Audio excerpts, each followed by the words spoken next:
Hola, doctor, ¿sí me escucha? Sí, sí se escucha. Ah, muy bien. Alicia, Bueno, yo soy Anaí y voy a empezar a exponer el tema de diarrea infecciosa. Primero que nada, pues comentarles que las infecciones gastrointestinales pues van a ser unas infecciones que van a estar causadas por virus, bacterias, protozoos o parásitos. Estos síntomas que se van a generar van a ser debido a la infección de la superficie de la mucosa, también por invasión microbiana directa del intestino o por efectos de las toxinas microbianas sobre las células de la mucosa gastrointestinal o sobre el sistema nervioso central o el entérico. Estas pueden ser por transmisión con alimentos o agua contaminada o pueden ser persona a persona. La diarrea como tal se va a definir comúnmente como 3 o más deposiciones en un periodo de 24 horas. Tenemos la aguda y la persistente o crónica. La aguda es cuando la duración es de 14 días o menos y la persistente cuando la duración es de 14 días o más. En los países en desarrollo va a ser la tercera causa de muerte en niños menores de 5 años. Aquí pues la desnutrición va a aumentar la susceptibilidad a la diarrea infecciosa aguda. Las demandas calóricas pues también van a aumentar durante la enfermedad diarreica y los episodios repetidos de enfermedades diarreicas pues van a generar un déficit en el desarrollo físico y cognitivo de los niños. En cuanto a las infecciones gastrointestinales en los países desarrollados, pues son brotes de propagación persona a persona que se dan comúnmente en las escuelas, en los centros residenciales y en cruceros. Ya, o sea, esto debido a que son comunidades cerradas y semicerradas. Y mencionaba que pues un nuevo patógeno que se ha identificado es el norovirus, que es altamente contagioso y que es resistente para sobrevivir en las superficies. Y este, pues, es el agente etiológico más común asociado con los brotes de gastroenteritis aguda. Pero también tenemos otras causas, como por ejemplo la Shigella, la Escherichia coli productora de toxina Shiga, que es la E. coli enterohemorrágica, y también el rotavirus. Mencionaba la bibliografía que el rotavirus es la causa más común de gastroenteritis aguda en los lactantes y niños en el mundo desarrollado, pero pues igual también ya sabemos que esto ha disminuido un poco por la vacunación y pues que el sector salud ha estado más atento a la prevención de esta patología. Y bueno, entre las combinaciones más importantes de patógenos alimentarios en términos de carga de enfermedad, tenemos al Campylobacter, que se encuentra en las aves de corral, el Toxoplasma gondii en la carne de cerdo, el Listeria monocytogenes, que está en las fiambres y en los lácteos, también la Salmonella entérica, que también está en las aves de corral, y el Normovirus, que está en alimentos más complejos. También tenemos, se pueden dar infecciones nosocomiales y estas pues los patógenos más comunes son Clostridium difficile, que es la causa predominante de diarrea nosocomial en adultos. También tenemos la Klebsiella, otras cepas de toxina de Clostridium perfringens y, como ya lo mencioné, también el norovirus. En cuanto a los patógenos asociados con las infecciones gastrointestinales, pues los principales, como ya lo mencioné, van a ser transmitidos por alimentos y entre estos tenemos al Campylobacter jejuni, a la E. coli y al Clostridium, digo, Cryptosporidium, perdón, parvum u hominis. Y bueno, aquí en esta tabla tenemos los patógenos y las características epidemiológicas asociadas con la diarrea del viajero. Primero nos menciona la Escherichia coli enterotoxigénica, que este se encuentra en un porcentaje de 15 al 50% y en general va a ser el agente causal más importante de la diarrea del viajero. Y pues menciona también que no se diagnostica por métodos microbiológicos rutinarios. En cuanto a la E. coli enteroregenerativa, en un porcentaje aproximado de casos del 20 al 35%, este tampoco se va a diagnosticar por métodos microbiológicos rutinarios. También tenemos a la Shigella y la E. coli enteroinvasiva. Este se presenta en un 10 al 25% y causa, eh, va a causar, perdón, disentería y tampoco se va a diagnosticar por métodos microbiológicos rutinarios. Entre los porcentajes más bajos también tenemos la salmonela, el campylobacter, las aeromonas, las plesiomonas, la giardia lamblia, que mencionaba que esta, aunque tiene un porcentaje menor del 2%, pues afecta a los excursionistas y a los campistas que beben en corrientes de agua dulce contaminadas. También tenemos la Cryptosporidium hominis o la parvum y Cyclospora, el Vibrio cholerae, el norovirus y la entamoeba histolítica. Dentro de los principales síndromes clínicos, pues vamos a tener que se puede presentar como diarrea aguda, como disentería, diarrea profusa, la diarrea persistente, los vómitos agudos o la fiebre entérica. De la diarrea acosa, de la diarrea acosa aguda, pues son heces líquidas que a menudo van a tener moco, ya sea, estas no van a tener sangre, y en ocasiones vómito y anorexia, también fiebre baja y malestar. La disentería, pues van a ser heces líquidas con sangre y moco macroscópicos. Se van a presentar los pacientes con fiebre, con cólicos abdominales y en algunos casos tenesmo, y puede presentar toxicidad clínica. Estas dos anteriores van a ser por infección local en el intestino, mientras que la diarrea profusa pues va a ser causada mediante toxinas y estas van a generar heces acuosas copiosas con aspecto de agua de arroz. También los pacientes van a presentar fiebre baja y signos evidentes de deshidratación. En cuanto a la diarrea persistente, pues va a ser similar a la aguda, pero los síntomas pues van a persistir durante al menos los 14 días. Los vómitos agudos pues tienen un comienzo repentino y aquí en estos casos puede ser poca o ninguna diarrea. Y en cuanto a la fiebre, pues va a ser fiebre y linfadenopatía. En cuanto a los vómitos agudos, que también pues no es como tal de diarrea, pero pues lo mencionaba en las gastroenteritis, va a ser la enfermedad que cursa con vómitos agudos y está causada frecuentemente por los norovirus o por una intoxicación alimentaria bacteriana. Esta va a ser también por los estafilococos productores de toxina que tienen la oportunidad de reproducirse en los alimentos que se dejan enfriar lentamente o que permanecen a temperatura ambiente. Y el Bacillus cereus, que puede producir un síndrome de intoxicación alimentaria y tiene dos tipos de periodo. Un periodo de incubación corto, que es la forma emética, que va a ser mediada por una neurotoxina de tipo estafilocócico, o también tenemos el periodo de incubación largo, que es de 8 a 16 horas, que esta va a ser la forma diarreica y es la mediada por la enterotoxina. También tenemos la diarrea acuosa aguda. La mayoría de los patógenos entéricos y no bacterianos van a causar diarrea acuosa aguda. Entre las causas más comunes, pues tenemos el rotavirus en los lactantes, en particular en los que no han sido vacunados, como ya lo mencioné.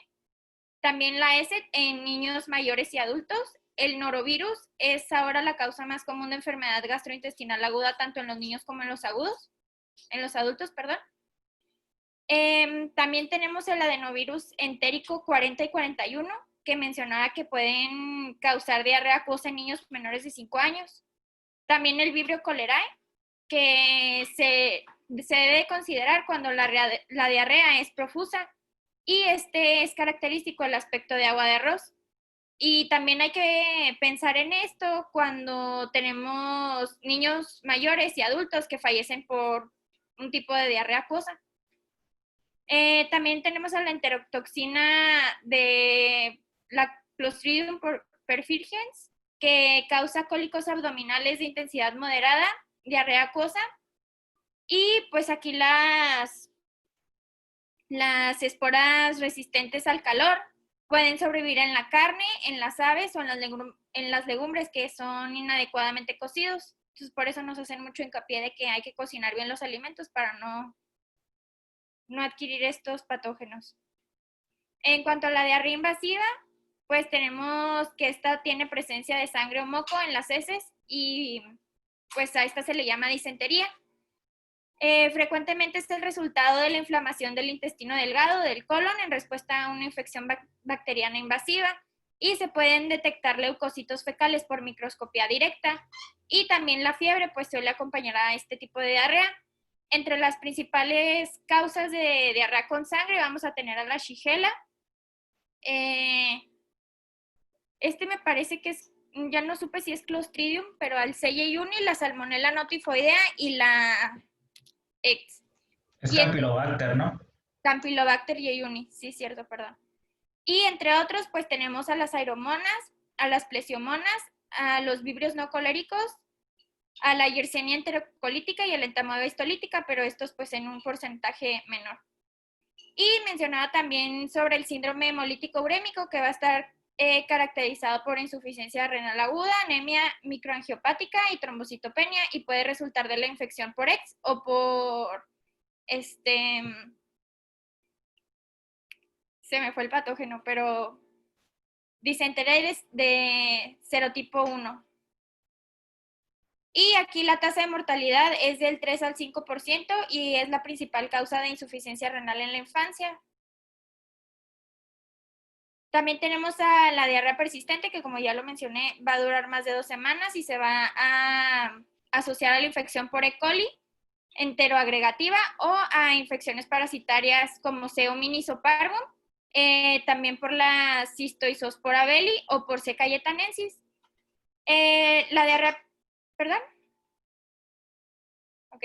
La diarrea persistente se asocia a desnutrición y enteropatía crónica y pues esta también se debe de sospechar cuando hay enfermedades subyacentes como la infección por VIH. Y en cuanto a la fiebre entérica, pues es una enfermedad febril que sigue a la diseminación sistémica de S. entérica después de la invasión local del intestino. Y también aquí mencionaba la fiebre tifoidea, que es el resultado de la infección por S. entérica por el serovar tipi. Y la fiebre paratifoidea es el resultado de la infección por S. entérica serovar paratipi A, B o C. Y todos estos cuadros pues se van a caracterizar por tener fiebre persistente, porque puede producir hepatoesplenomegalia, dolor abdominal y síntomas neuropsiquiátricos.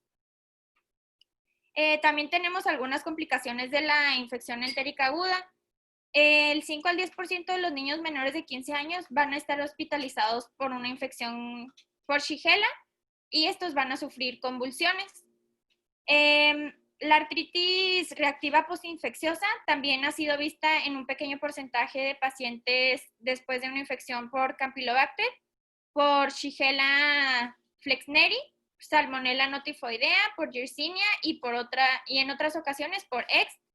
Y este síndrome se produce casi exclusivamente en individuos que son HLA-B27 positivos.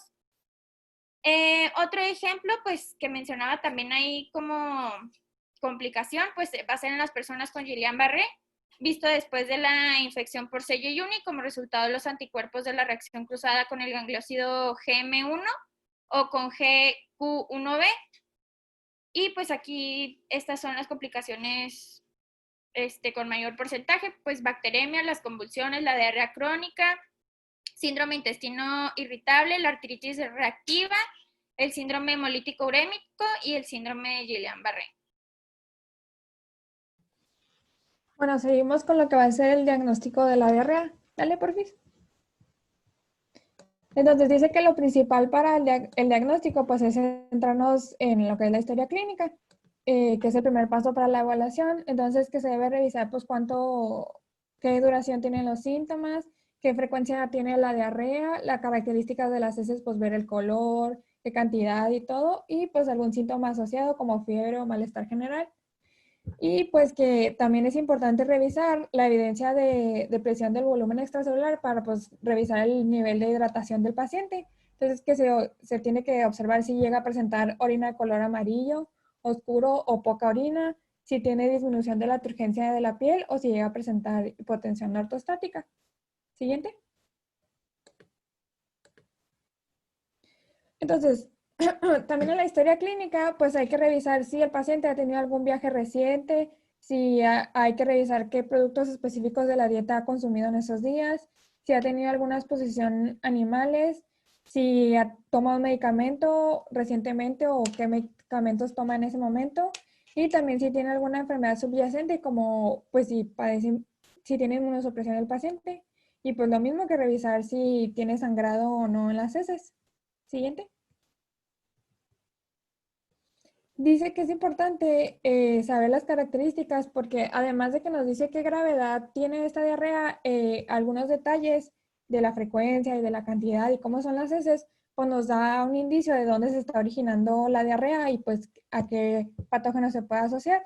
Que por ejemplo cuando la diarrea es muy acuosa, de gran volumen, o asociada a calambres, a distensión abdominal y gases, pues puede tener su origen en el intestino delgado y que cuando ya las evacuaciones son más frecuentes y regulares, de pequeño volumen, que son dolorosas y se asocian con fiebre o llegan a presentar pues heces con sangre o moco, pues pueden ser de origen en el intestino grueso. Siguiente.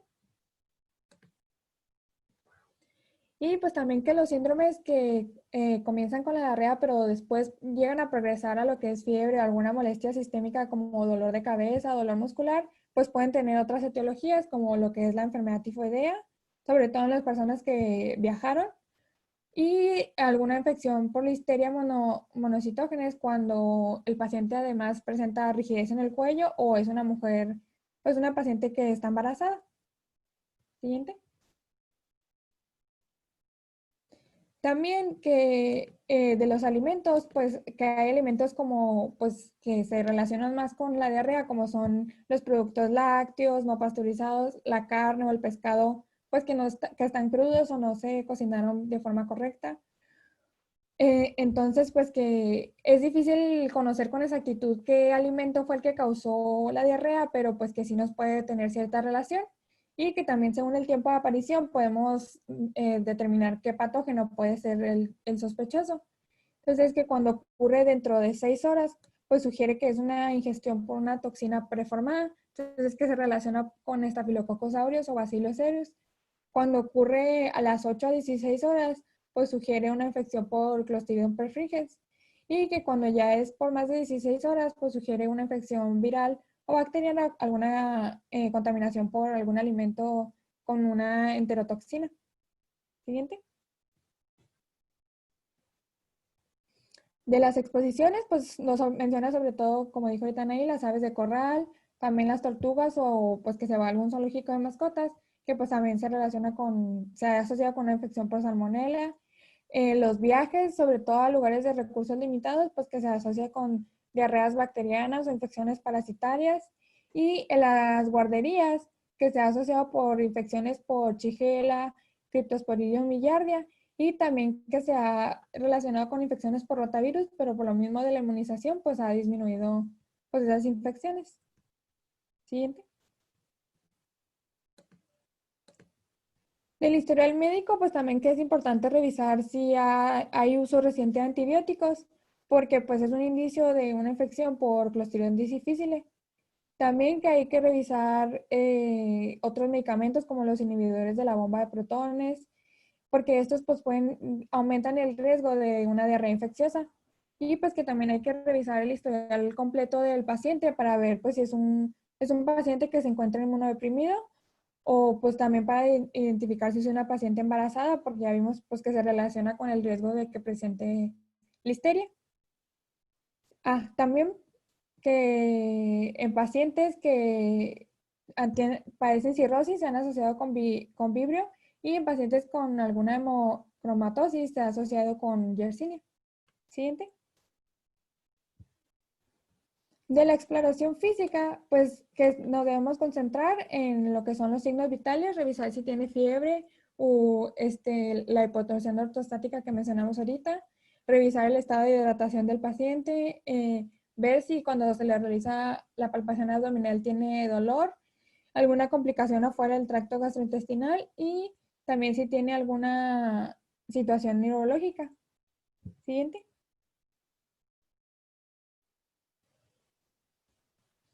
Ya cuando se le hacen al paciente pruebas de laboratorio generales, pues que las pruebas de laboratorio de rutina casi no se realizan para los pacientes con diarrea aguda, pero que sí se pueden realizar, sobre todo si el paciente tiene una disminución del volumen y pues que se sugiere por los síntomas que vimos ahorita de que tiene menos orina, que la orina está más oscura y pues que se debe realizar un panel metabólico básico, revisar pues si llega a presentar hipopotasemia o alguna disfunción renal, y también pues la biometría hemática pues nos ayuda para sugerir una enfermedad grave o alguna complicación, y que también los hemocultivos pues también se realizan, pero sobre todo cuando el paciente tiene fiebre alta o alguna enfermedad sistémica. Siguiente. Entonces, como resumiendo, pues cuando el paciente tiene diarrea o algún otro síntoma asociado como náusea o vómito, pues hay que revisar la duración de los síntomas, la gravedad y algunas otras características, los viajes, exposiciones, medicamentos. Y ya, pues según esto, pues se pueden resumir pues en tres las diarreas, lo que es la adquirida en la comunidad o la diarrea del viajero, que pues estas van a ser más leves y autolimitadas, pero ya cuando se ve fiebre, como vemos ahorita, o alguna sangre en la S, pues ya es necesario realizar una muestra fecal para buscar el patógeno. Y pues también cuando tienen antecedente de uso de antibióticos, pues buscar más específico Clostridium difficile. Y pues ya que se hacen cultivos para Salmonella, Shigella, Campylobacter y ya pues Clostridium difficile, Entamoeba stolítica.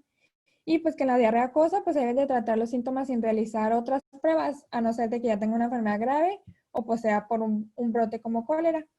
De la diarrea nosocomial, pues que esta es más común después del tercer día de hospitalización, que la mayoría de las diarreas como la adquirida en la comunidad del viajero tienen el periodo de incubación de 3 días. Entonces que ya pues si pasan los 3 días, se sugiere más que sea nosocomial y pues se hace el cultivo prueba para Clostridium difficile y también considerar alguna causa no infecciosa. Y también ya la otra que es la diarrea persistente, sobre todo pues que ocurre más en los pacientes inmunocomprometidos, y pues aquí se tiene que pensar en otro tipo de organismos como parásitos, ya sea Giardia o microsporidios, y pues también el complejo M. avium, y pues también que Clostridium difficile aquí va a ser raro, pero también considerar pues déficit de lactasa, algún sobrecrecimiento en el intestino delgado y algún síndrome de malabsorción. Y que también en los pacientes trasplantados, pues considerar citomegalovirus o algún virus como rotavirus, adenovirus, norovirus y parásitos. Siguiente. Las pruebas de heces ya para patógenos, pues se pueden realizar en pacientes sin enfermedad grave o con ya alguna comorbilidad de alto riesgo. Y pues se puede iniciar con un manejo expectante por varios días sin realizarle pruebas, pero ya después se pueden obtener las pruebas de las heces, perdón, para los pacientes con diarrea aguda, adquirida en la comunidad y con las siguientes características de la otra, por favor. Entonces, en enfermedad severa, sobre todo se indican las pruebas, sobre todo si tiene diarrea acuosa profusa con signos de hipovolemia, si tiene un paso de más de 6 deposiciones no formadas por 24 horas, si tiene dolor abdominal severo y pues si hay necesidad de hospitalización. Otros signos o síntomas relacionados con la diarrea inflamatoria, pues si llega a presentar diarrea sanguinolenta o paso de muchas veces pequeñas con sangre y moco y una temperatura mayor de 38.5 grados. Otras funciones del hospedador de alto riesgo, pues que tenga una edad mayor de 70 años, alguna comorbilidad como una enfermedad cardíaca que se puede exacerbar por la disminución de volumen o la infusión de líquido pues muy rápido, alguna enfermedad inflamatoria intestinal, embarazo y la condición pues inmunoprimida, sobre todo en los pacientes que tienen VIH.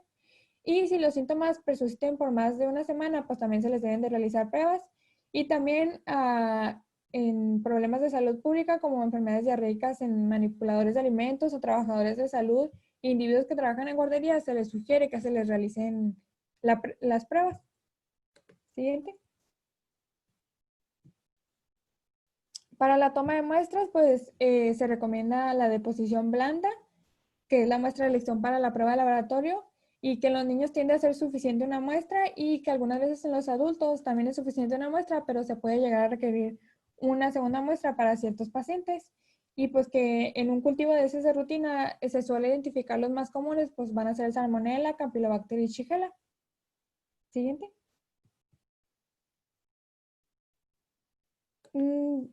de los hisopos rectales dice que estos no se recomiendan en adultos, que se recomiendan más en los que son los pacientes pediátricos sintomáticos y pues que se puede realizar el hisopo rectal y el coprocultivo y pues que pues tienen la misma capacidad de detectar patógenos fecales, pero lo mismo que las pruebas, el periodo de incubación va a ser 3 días en la mayoría de las diarreas y en un paciente hospitalizado pues se va más por una infección nosocomial y por Clostridium difficile sobre todo.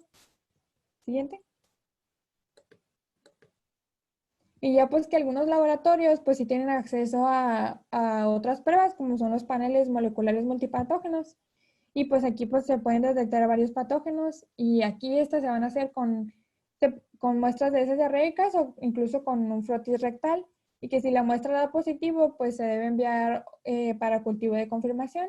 Y que incluso cuando se hace con frotis rectal pues aquí sí se recomienda sobre todo otra segunda prueba para confirmar pues el diagnóstico. Dale.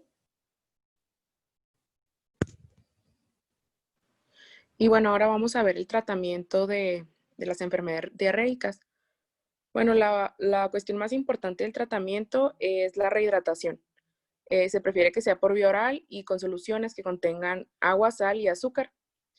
Nos decía el libro que cuando es una enfermedad leve, los requerimientos de rehidratación pueden llenarse con, por ejemplo, pues la comida como normalmente sabemos, como jugos, caldos, galletas saladas, sopas o cosas así, pero solo si es una enfermedad leve. Generalmente pues se va a requerir una solución de rehidratación oral. Y entonces aquí les puse una tablita porque el contenido de la solución cambió de 1975 al 2002 y ahora pues esta es la recomendación de la OMS y es la que se sigue pues en todos los países. Y nosotros tenemos, bueno, como representación de esta solución, el Vidasuero oral, que pues es el que todos conocemos, y tiene 75 milimoles de glucosa, 75 de sodio, 20 de potasio, 65 de cloro, 10 de citrato y tiene 245 de osmolaridad. Se dice que esta solución es hiposmolar porque si se fijan en la de 1975, bajó un poco la osmolaridad y esto con el fin de ayudar a la reabsorción de agua en el intestino. Se dieron cuenta que, bueno, en primer lugar que se necesitaba glucosa y sal, obviamente, para, bueno, que lo que es el sodio, para que se reabsorbiera el agua y que obviamente se pierde este sodio y pues la glucosa con la diarrea. Y también se dieron cuenta que a muy elevada osmolaridad no ayudaba a la reabsorción de agua correctamente, entonces por eso se disminuyó y ahora pues es lo que se usa. Nos decía también el libro que las soluciones como el Gatorade o como el Power y todo ese tipo de cosas que recomiendan como que comercialmente nunca van a sustituir a, por ejemplo, el Vidasuero oral porque no tienen la misma osmolaridad ni la misma cantidad de glucosa ni de sodio. ¿Le puedes dar, por favor? Ok, bueno, y siguiendo con el tratamiento, obviamente hay que hacer al paciente recomendaciones dietéticas. Estas son que, por ejemplo, no ingiera alimentos con mucha grasa cuando pues, están los episodios diarreicos y que también deje los productos lácteos, excepto el yogur, ya que el yogur no genera tanto problema, pero en sí los productos lácteos sí. Y también se le debe recomendar consumir galletas saladas, plátanos, sopa, verduras hervidas y ese tipo de cosas para ayudarle con la enfermedad. Y bueno, de antibióticos empíricos, nos mencionaba ahí que en realidad no se utiliza de forma rutinaria antibióticos empíricos en adultos con diarrea, solo se usa en casos como que graves. Por ejemplo, cuando pues es una enfermedad grave y el paciente tiene más de 6 deposiciones al día, tiene fiebre y tiene una disminución del volumen que puede justificar una hospitalización. Cuando en sí el paciente tiene una característica de infección bacteriana invasiva, como por ejemplo heces con sangre o con moco. Y también si el paciente en sí tiene factores que pueden llevarlo a que tenga complicaciones, como que tenga más de 70 años, que tenga comorbilidades como enfermedades cardíacas o como alguna afección inmunitaria. Y esto es porque en realidad, ahí les puse la tablita que venía en el libro, no todos los patógenos que actúan aquí van a les van a ayudar los antibióticos. Por ejemplo, la Shigella, la E. coli enteroinvasiva y la E. coli enterotóxica, el Vibrio cólera, la Aeromonas y entre otras. Estas sí les ayudan los antibióticos y se ha demostrado en ensayos que pues pueden estar indicados para pacientes. Pero, por ejemplo, el Campylobacter jejuni solo mostró un modesto beneficio con los antibióticos en estos ensayos. Entonces, pues solo está indicado en pacientes que tengan enfermedades graves. Pero, por ejemplo, la Salmonella notifoidea, estos en sí, los antibióticos no han demostrado un buen efecto en los ensayos. Y de hecho hasta pueden prolongar la excreción de los microorganismos, entonces pues no se recomiendan. Bueno, solo en casos muy, muy específicos. Y el E. coli productor de toxina Chiga, estos no se recomiendan, ya que pues tampoco se ha visto que ayuden con la enfermedad diarreica. Entonces esta es la razón por la cual no siempre se dan, solo en enfermedad grave. Y cuando se pueden dar, o sea, cuando ya se decidió que se va a usar el antibiótico, se puede utilizar acitromicina o ciprofloxacino u otros más, pero estos son los más comunes. Y bueno, de la resistencia a los antibióticos, pues también nos menciona el libro, hay un apartado que, como sabemos, el uso de antibióticos de una mala forma y más en enfermedades diarreicas, pues ha traído al exceso de la resistencia a los antibióticos. Y pues claro que este es un problema de salud grave. Y pues por eso mismo es por lo que no siempre se deben recetar, no es como que vayan de cajón. Y bueno, se pueden dar inhibidores de la motilidad, eso sí se pueden dar cuando la enfermedad no es grave, sobre todo también cuando es diarrea del viajero. Y pues estos, por ejemplo, se puede usar la loperamida, que pues ha tenido muy buenos resultados y ayudan mucho con la sintomatología de los pacientes. ¿Le puedes dar, por favor? Y bueno, ya por último, prevención y control. Pues en prevención obviamente viene el lavado de manos, ya que como vimos la transmisión, entonces es muy importante la higiene y el lavado de manos, el acceso de agua potable, pues que lo tengan todas las personas y que el lugar en donde guarden el agua, si no tienen acceso a agua potable, esté limpio y pues no haya ahí ningún problema. Pues era lo que les decía del mejor almacenamiento del agua. Y también nos menciona algunas recomendaciones para la comida, pues que hay una buena manipulación, muy buena refrigeración, lavado y cocinado adecuado de todos los alimentos, pues para evitar las enfermedades. Y también nos menciona una sección de vacunas. El libro pues menciona otras porque es de Estados Unidos, pero como sabemos aquí en México se pone la vacuna del rotavirus a los 2 meses y a los 4 meses de nacido. Y esta vacuna ha disminuido mucho la muerte por enfermedades diarreicas en los infantes. Y bueno, eso sería todo.